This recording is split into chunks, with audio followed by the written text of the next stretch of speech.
Olá, eu sou o Márcio Miranda e esse é o 15 Minutos, podcast da Gazeta do Povo. O Ministério da Saúde analisa quais serão os grupos prioritários para receber as doses da vacina contra a Covid-19 e a logística para atender a população quando a imunização for aprovada. Apesar de todas as dificuldades no combate ao coronavírus, há um certo otimismo nesse momento em todo o mundo.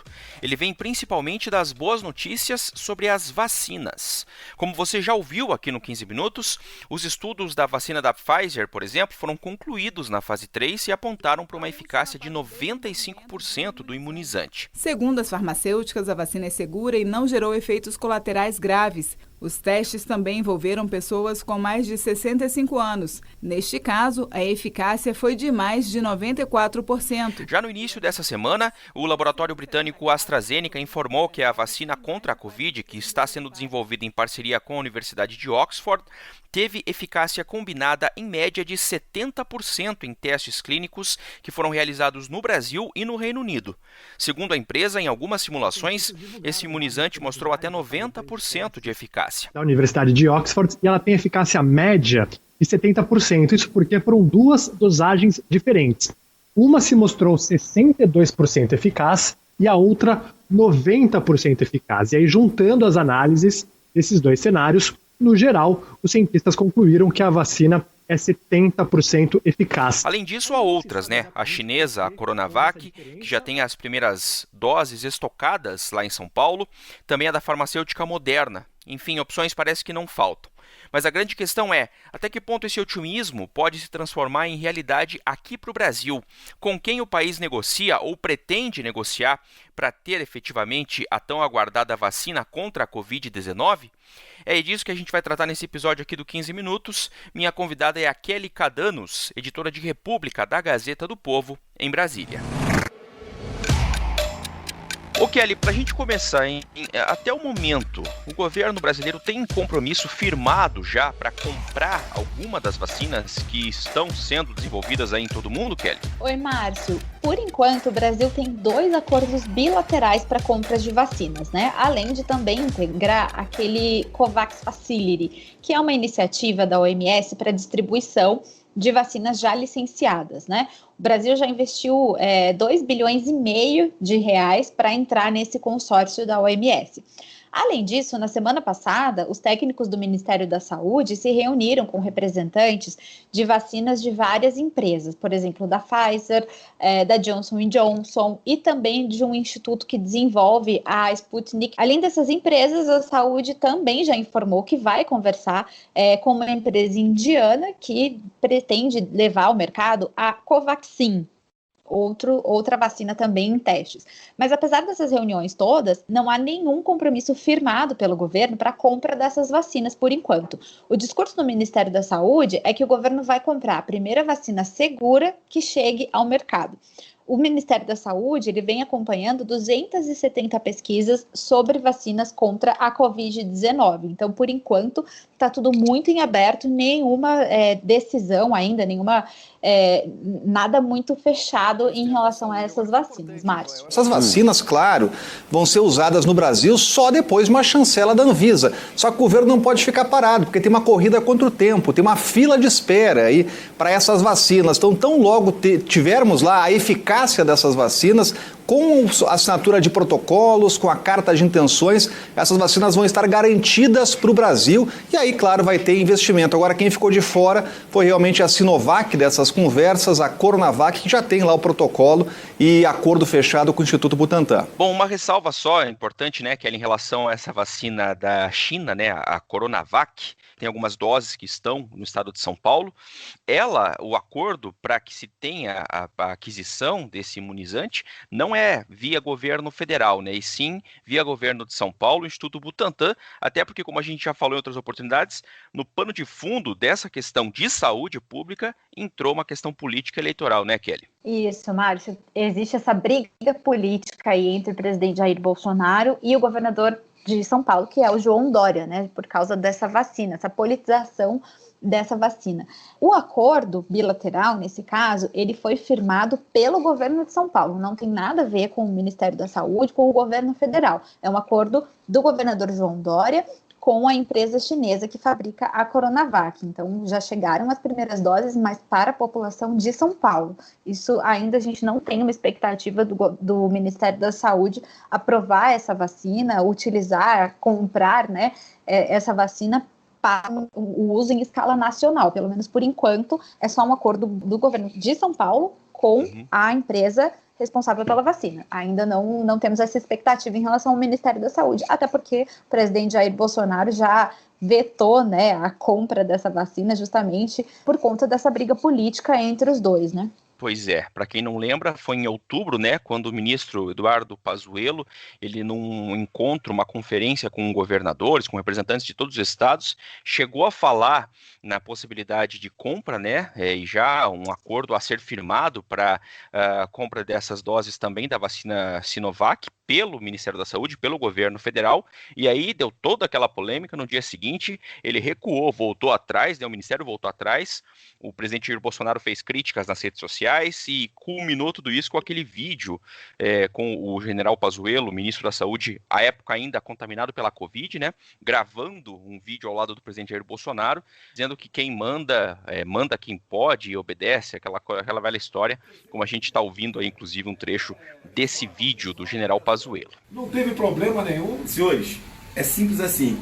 Um manda e o outro obedece. Mas a gente tem um caminho, entendeu? Dá pra desenrolar. Tá pintando o clima. Dá pra desenrolar. Pois é, Márcio, acho que tudo ainda está muito em aberto, né, em relação a esse caso da Coronavac, pelo menos. E é importante ressaltar, né, ela é a vacina mais promissora, né, segundo a OMS, né, e justamente é a vacina que acabou gerando toda essa briga política no Brasil, né, o que atrapalha a imunização de todo mundo que está aguardando ansiosamente aí por uma vacina para poder voltar à vida normal, né. A vacina contra a Covid, desenvolvida pela Universidade de Oxford, em parceria com a farmacêutica AstraZeneca, tem eficácia de até 90%. Esse resultado faz parte da análise primária dos resultados da fase 3 de pesquisa, né? Que é a última fase antes da aprovação para o uso. Estes testes foram feitos com mais de 20 mil voluntários no Reino Unido e aqui no Brasil também. A vacina de Oxford é a principal aposta do Brasil, Kelly? Sim, Márcio, e esse, inclusive, é o segundo acordo bilateral, né, que eu falei no início da nossa conversa. Ele foi fechado pelo governo federal, nesse caso, né, foi uma parceria da Fiocruz com a Biomanguinhos. Esse contrato é de 250 milhões de dólares e ele está limitado, inicialmente, a pouco mais de 100 milhões de doses. Essas doses vão ser totalmente destinadas ao Ministério da Saúde e ao SUS.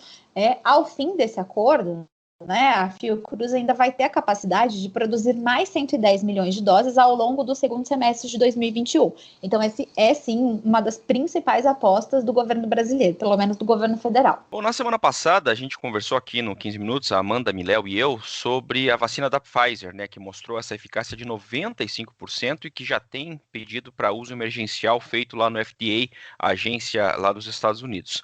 Essa vacina, no entanto, Kelly, tem uma série de dificuldades logísticas para eventualmente chegar aqui no Brasil, né? O que é exatamente que seriam complicadores aí nesse caso da vacina da Pfizer, hein, Kelly? Bom, Márcio, para começar, um dos desafios vai ser obter, né? Porque a Pfizer já fechou acordo com mais de 30 países, entre esses países, os Estados Unidos, que já compraram 100 milhões de doses antecipadamente.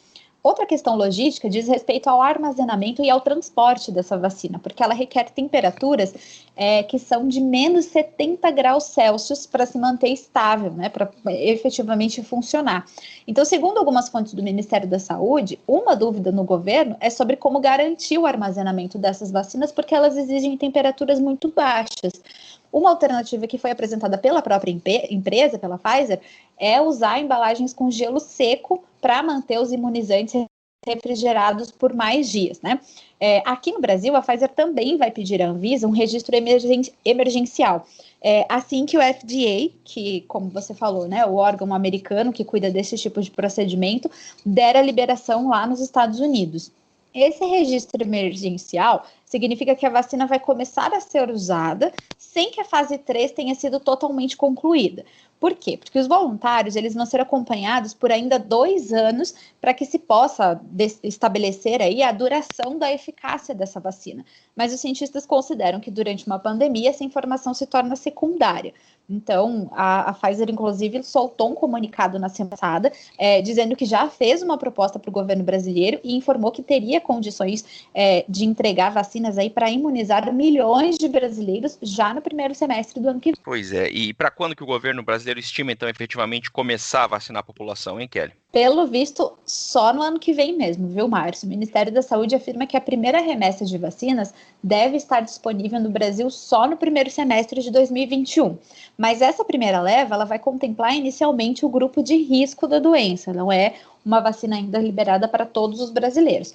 A estimativa é que a vacinação com o imunizante da Universidade de Oxford, por exemplo, que é a principal aposta brasileira, comece em março do ano que vem. A presidente da Fiocruz, Anísia Trindade, ela já disse também que não vai ter uma aplicação em massa dessa vacina. Segundo ela, vai ser necessário, sim, algum critério de priorização, mas que isso ainda não foi definido pelo governo federal, Márcio. Entre os meses de janeiro e fevereiro estaremos iniciando a produção, todo o trabalho acompanhado pela agência Anvisa e assim temos toda a esperança que possamos ter no primeiro trimestre de 2021 esse processo de imunização como um dos instrumentos importantes para que nós possamos lidar com essa pandemia e todo esse impacto na nossa sociedade. O que tem se falado muito na vacinação, claro, de profissionais da saúde, né, como um dos principais grupos, e depois pessoas dos grupos chamados de risco, né, idosos, enfim, pessoas com alguma doença crônica que poderiam ser os próximos. O fato é que tem um caminho a ser percorrido ainda para que qualquer uma dessas vacinas, ou mais de uma, né, tomara, chegue aqui ao Brasil, né, Kelly, como a gente falou. Exatamente, Mário. Ainda primeiro precisa terminar todas essas fases de testes, a Anvisa ainda precisa liberar essas vacinas, precisam ser compradas, armazenadas, e aí bolar um plano, né, de vacinação efetivamente do Brasil. O Ministério da Saúde diz que nos próximos dias já deve começar a esboçar esse plano de vacinação em massa, mas por enquanto ainda é só especulação. Vamos acompanhar então. Kelly Cadanos, obrigado pelas informações aqui no 15 Minutos. Até a próxima. Até a próxima, Márcio. Terminando mais esse episódio do 15 Minutos, podcast da redação da Gazeta do Povo. Olha, durante o episódio de hoje, você ouviu vários trechos de reportagens veiculadas por emissoras de televisão. Foram trechos da TV Brasil, também da TV Bandeirantes e ainda da TV Globo.